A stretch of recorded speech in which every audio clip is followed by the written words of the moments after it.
Hello everyone, কি অবস্থা সবার? আজকে অনেক দিন পর ইউটিউবে ভিডিও আপলোড হচ্ছে।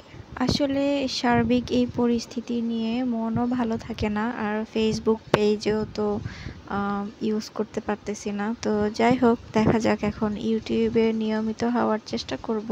যার কারণে আসলে সব কিছু মিলিয়ে মনটাও খুব খারাপ, ভালো লাগে না, অনেককে মিস করি যারা পেজে ছিল।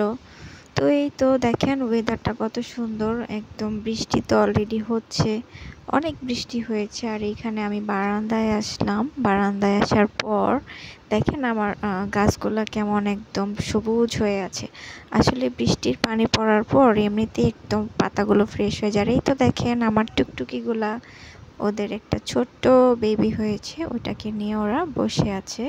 তো এই তো দেখেন, ওদেরকে কি করব, একটু ঢেকে দিলাম। ঢেকে দেওয়ার পরে আর ওই তো এখানে আরহামকে দেখা যাচ্ছে পাশের বারান্দা। আর এই তো দেখেন, আর এই তো এটা কি ফুল গাছ কেউ বলতে পারবেন? এই ফুল গাছটার নাম আসলে আমি সঠিকভাবে জানি না। আর এই তো দেখেন, এখানে আমি কয়েকটা কলমি শাকের ডগা লাগিয়েছিলাম। মাশাআল্লাহ, এখান থেকে পাতা হচ্ছে, নতুন পাতা, তো দেখতেই খুব ভালো লাগে। আর এটা ছিল আমার গোলাপ গাছ, একটা গোলাপ অলরেডি হয়েছিল, সেটা এখন চুপসে গেছে। আর এই তো পাতাবাহার গাছ। তো সব কিছু মিলিয়ে আমার সবচেয়ে প্রিয় একটা কর্নার হলো এই বারান্দার এই কর্নারটা, খুবই ভালো লাগে। আমি কিন্তু সব সময় অনেক যত্ন করি, যদিও গাছের সংখ্যা এখন খুব কম।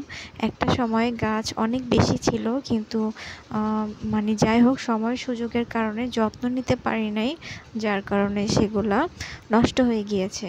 তো এই তো দেখেন, ওয়েদারটা দেখাচ্ছি। আর এই দেখেন আকাশ, এরকম মেঘলা আকাশ কিন্তু সব সময় আমার খুব ভালো লাগে। আপনাদের কার কার এরকম মেঘলা আকাশ ভালো লাগে অবশ্যই কমেন্টস করে জানাবেন। তো এই তো বেশি বড় করব না ভিডিওটা, ভালো থাকবেন সবাই।